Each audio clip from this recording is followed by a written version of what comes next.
Assalamualaikum warahmatullahi wabarakatuh. Saya Tuti Ambarwati dari SDN 2 Kampung Baru, CGP Angkatan 11. Di sini saya bersama pengajar praktek saya yaitu Ibu Kristiana dan juga Ibu Yulia, yang mana Bu Yulia ini adalah rekam sejawat yang saya observasi. Assalamualaikum Bu Yulia. Assalamualaikum warahmatullahi wabarakatuh. Saya Yulia Agustin Mauluki.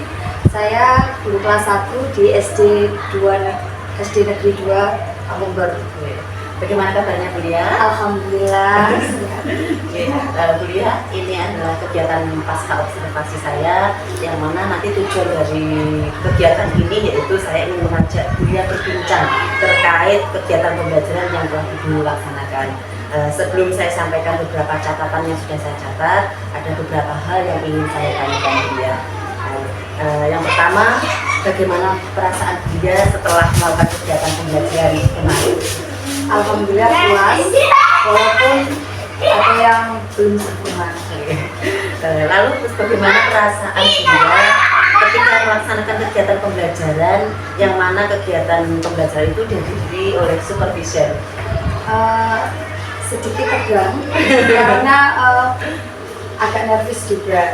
Mungkin kan biasanya nggak didampingi karena ada yang mengamati agak canggung dikit, tapi hanya di awal saja. Yang selanjutnya alhamdulillah lancar. Ya, alhamdulillah ya. Bisa Ibu ceritakan kembali proses pembelajaran yang Ibu laksanakan di dalam kelas? Ya, alhamdulillah sesuai dengan perencanaan yang saya buat.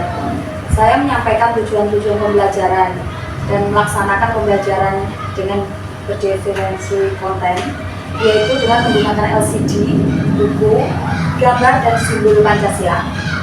Diferensiasi proses sudah sesuai dengan gaya belajar anak, yaitu dengan visual, audiovisual, dan kinestetik. Jadi di dalam pembelajaran dia tadi sudah ada proses pembelajaran diferensiasi, baik itu konten maupun proses ya Bu ya. Kemudian dalam pelaksanaannya kan pembelajaran dulu ada PBL-nya sudah tercapai apa belum Bu? Ya sudah sesuai dengan sintak-sintak dan anak-anak sangat senang dan antusias. Ya, dari catatan saya juga sudah tertulis Bu, rangkaian langkah-langkah pembelajaran yang Ibu laksanakan sudah sesuai, baik itu diferensiasinya, konten, prosesnya, juga sintak-sintak sudah terlampaui. Kemudian dari pembelajaran yang Ibu lakukan kemarin, hambatan apa saja yang terjadi dalam proses pembelajaran? Pada awalnya saat pemasangan LCD Bu, mungkin waktunya agak terlalu lama sehingga saat pembelajaran itu agak terburu-buru. Selain waktu pemasangan LCD, mungkin ada hambatan lain yang keaktifan anak yang kurang sehingga pencapaian masing-masing anak tidak sama. Berarti karena aktifnya anak, karakter anak yang tidak sama dalam penyampaian materi dan juga aktif dalam pembelajaran, berarti capaiannya belum maksimal ya. Iya. Kemudian menurut Ibu, alasan apa yang membuat hambatan itu terjadi? Mungkin yang pertama adalah manajemen waktu yang kurang. Yang kedua karena keaktifan anak kelas 1 yang berbeda-beda sehingga ada beberapa anak yang membutuhkan pendampingan. Dari hambatan yang telah Ibu alami tersebut, mungkin ada solusi agar bisa mengurangi hambatan tersebut Bu? Untuk masalah waktu, mungkin saya akan tata kembali, misalnya meminta bantuan untuk teman sejawat untuk menyiapkan LCD jauh lebih awal sebelum anak-anak masuk. Nah, kalau untuk keaktifan anak, nanti saya akan merancang pembelajaran yang lebih menarik lagi, sehingga yang menyenangkan, mungkin anak lebih antusias dan dalam melaksanakan pembelajaran. Berarti solusinya tadi sebelum pembelajaran dimulai, Bu ya minta bantuan teman sejawat untuk mempersiapkan, prepare dulu ya Bu ya. Jadi pas waktu jam masuk langsung mulai pembelajaran gitu ya. Dan juga keaktifan anak dengan cara pembelajaran yang menyenangkan bagi dia. Kemudian kapan Ibu mulai memperbaiki hambatan yang terjadi? Mungkin pada pertemuan berikutnya saya akan memberikan pembelajaran yang lebih kreatif, inovatif, dan menyenangkan, sehingga anak lebih antusias dan senang, sehingga pencapaian tujuan-tujuan pembelajaran yang saya buat akan yang berpihak pada anak akan tercapai. Sangat luar biasa Bu ya. Di catatan saya juga sudah nampak Bu, apa yang dengan gaungkan di awal pra-observasi juga sudah nampak pada kegiatan observasi, yang mana penyampaian tujuan pembelajaran, strategi yang dilaksanakan, pembelajaran diferensiasinya, baik itu konten, proses, juga PDL-nya, yang mana basis learning-nya juga nampak, dan juga hambatan yang penjenengan alami juga sudah ada solusi. Semoga nanti kedepannya bisa memperbaiki pembelajaran tadi ya Bu ya. Yang terakhir saya ucapkan terima kasih Bu ya, karena itu sudah bersedia dalam saya observasi. Semoga kegiatan ini bisa menjadikan Bu ya mengevaluasi, memperbaiki pembelajaran yang akan datang. Mungkin Bu ya ada yang disampaikan? Oh iya, dengan adanya supervisi tersebut sebagai evaluasi bagi saya, sehingga saya bisa memperbaiki pembelajaran di kelas, sehingga tujuan pembelajaran saya yang berpusat pada anak kedepannya akan tercapai. Terima kasih Bu ya. Semoga pertemuan hari ini, supervisi hari ini bisa memperbaiki pembelajaran sehingga pembelajaran berpihak pada anak. Terima kasih juga pada Bu PP, Bu Lia.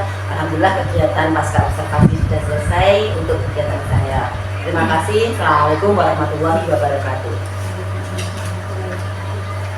Baik, terima kasih Bu Tuti dan Bu Lia yang sudah melaksanakan diskusi pasca observasi. Yang pertama, secara keseluruhan sudah bagus ya. Tadi saya dengar apa yang sudah terjadi pada saat pelaksanaan sampai pada pasca. Kemudian pada saat diskusi pasca ini kan menggunakan prinsip coaching. Iya. Mungkin ada sedikit tadi yang terlewat dari Bu Tuti, yaitu menanyakan terkait penilaian diri. Bu Lia sudah, Bu Lia sampai saat ini sudah berada pada skala berapa? Oh iya, skalanya ya. Iya, mungkin itu sedikit nanti diamai ya skalanya. Dia menilai dirinya sendiri, saya sudah nilai berapa kau? Iya.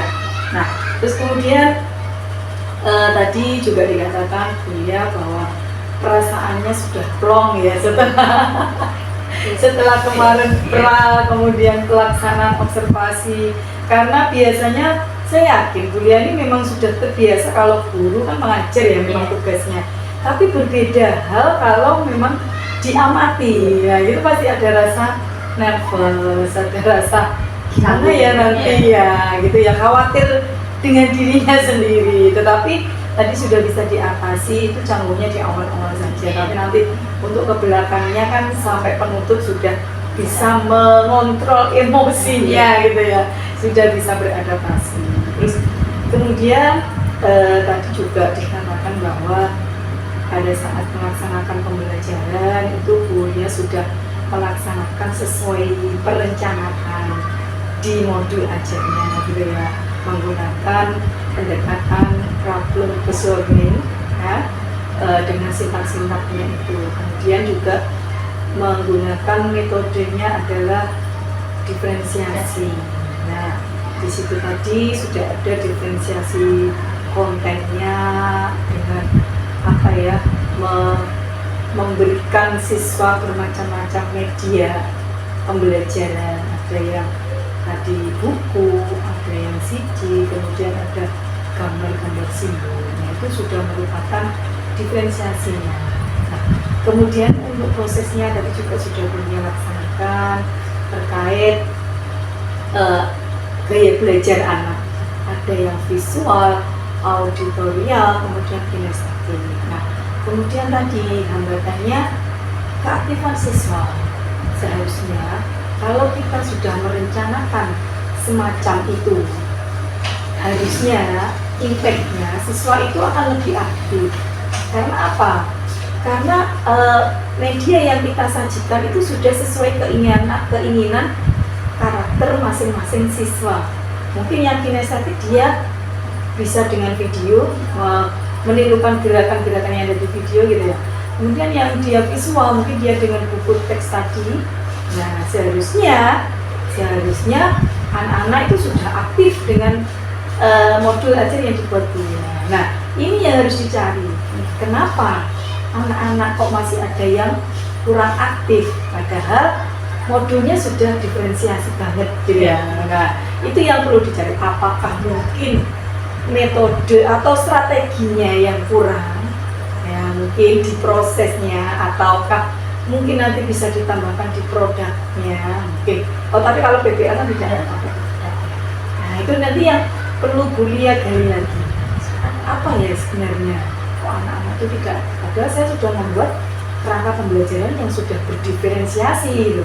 Tapi kok anak-anak kurang, mungkin apa kurang strategi saya waktu menyampaikan, apakah kurang ada permainan di dalamnya, karena anak kelas 1 bermain ya, bermain, jadi dia tidak terasa belajar dengan bermain gitu ya. Mungkin apakah itu nanti digali lah nanti apa yang sudah menjadi hambatan itu nanti Bu Lia jadikan rencana pengembangan.